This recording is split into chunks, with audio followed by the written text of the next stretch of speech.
Hello, you're welcome to ABC News Highlights. My name is Govt Abba. And my name is Nana Kwame Brody. On to our first story for the day. So the New Patriotic Party has announced a tall list of persons to serve on various national campaign committees for its 2024 electoral campaign. The National Campaign Coordinator Committee, which will oversee the work of all other communities, is chaired by the 2024 flag bearer and leader of the party for the December polls, Vice President Mahamudu Bawumia. He will be assisted by the yet to be announced running mates and include members such as the national chairman. The General Secretary of the NPP, Justin Kodua Frimpong, announced the list at a press conference in Accra last night after a marathon meeting of the National Executive Committee and National Council of the party. I mean, none of the list is quite long. Among other considerations, the meeting also approved the proposed structure for the party's 2024 national campaign. Now, the Campaign Advisory Committee includes the former President John Ejikun Kufuor, the serving President Nana Addo Dankwa Akufo-Addo, and all members of the National Council of Elders are members of the Campaign Advisory Committee, which also has party stalwarts such as the immediate past national chairman of the party, Freddie Blay, former Minister of State. I mean, there are campaign operations with different people. The list goes on and on. So basically, he has, shown people that these are the people that I'm going to work with. The advisory committee is quite interesting.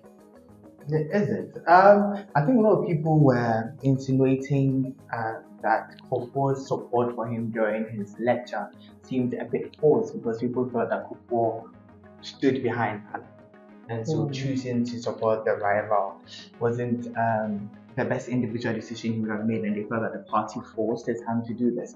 But considering the fact that he and even the president are all on the team, you would say that nothing shows unwavering support for Bawumia than that. I mean, exactly, because Alan has left the party. Alan Shomatin is no longer a member of the party. So, I mean, the former president is a member of the party. So, obviously, their backing will go to someone who is in the party.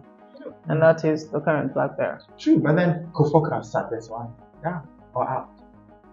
So I think the party is fully behind it. If the president and the former president are all on the team, that seems like a strong and formidable campaign team. So yeah, we're going to be here to see what they will do, and hopefully the results will be as they have planned. If not, we'll be here to report that and all. Now moving on to our next story, and government has released 5 million Ghana cedis to settle ECG arrears of senior high school. Yes, so a lot of senior high school headmasters have been complaining. This is not new about unpaid debt in the sector of food, light, and other things. Well, even books and uniforms. But recently, which is just this week, Accra Academy shut down because of they had no light, and this was due to a 400,000 Ghana cedi debt owed to ECG. Nana, I'm really trying to understand this thing where they wait for things to get really bad for someone to say, I'm going on a strike before they decide, okay, I will do the right thing. So what was preventing them from, settling the debt in the first place? They don't have to get to the point before they said, okay, we will pay the money. Because the kids had to use torchlights to learn. And that was just Accra Academy. So now Accra Academy's issue triggered them to pay arrears of 5 million Ghana cedis. And we are very sure that they're going to wait, or the government is going to wait, for arrears to build up again in various senior high schools before they decide maybe it's time for us to pay. And I don't think that is the way to go. No, I was even about to say this is just the school we've had they settle, the arrears for what if there are others. Relatively a big school. So that is very disappointing. So consider the smaller schools in more rural areas whose lights out or blackouts. No, they don't even have chairs to sit on. Exactly, the blackouts don't even make things.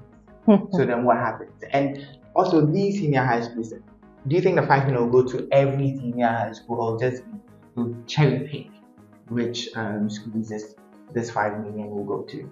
Government, please do better.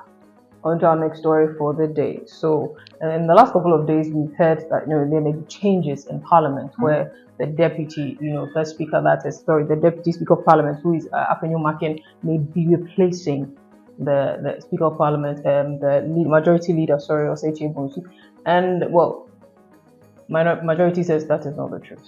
So, the majority caucus in Parliament has strongly dismissed reports of impending changes to its leadership. Addressing concerns and speculations about potential shifts in leadership within the majority caucus, Joseph Osei-Owusu, the first Deputy Speaker of Parliament and Member of Parliament for Bekwai, emphasized the stability and unity among caucus members. He stated, and I'm quoting, "The publications that are going around are false. The majority caucus has not made any changes to its leadership, and the majority caucus has not contemplated making any changes to its leadership, and we want to tell you to ignore any such publication. We are confident in the leadership that we have, and the status quo shall remain." So he says they have no intention of changing the leadership. So disregard all that you see in the news, social media. No, that is it. And we're moving on to our next topic, but still on Parliament. In as much as the majority is keeping to the status quo, something is changing in Parliament as new standing orders bars political parties from appointing leaders in Parliament. So basically, the majority leader and the minority leader will be appointed by the caucus and not just the political parties themselves. So following the adoption of the new standing orders of Parliament, leaders of both the majority and minority are to be elected by the caucus and not by the political parties. Previously, the standing orders gave powers to political parties to elect the leaders of the majority and minority, but this has been amended.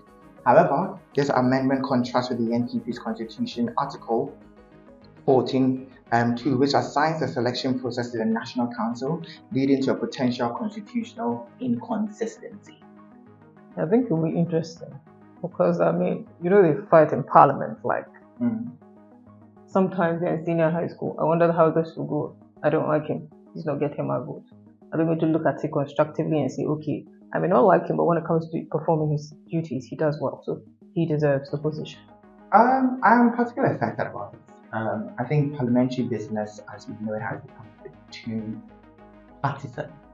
If the National Assembly is deciding with the majority, but maybe the caucus does at this time will steer towards parliamentary business more than party or political party alliance. But as you said, it's still going to boil down to, do I like you, do I not like you? It's still going to boil down to party lines, even if not official or on documentation. But guys, let us know what you think in the comment section. Do you think this will be a step in the right direction in ensuring that our parliamentary business stays parliamentary and not necessarily partisan? And do let us know your thoughts on the flag bearer's decisions when it comes to, those in his campaign. My name is Govt. This has been ABC News Highlights. And my name is Nana Kwame Brobe. For more details, please visit abcnews8.com. Our social media handles, abcnews8_. See you.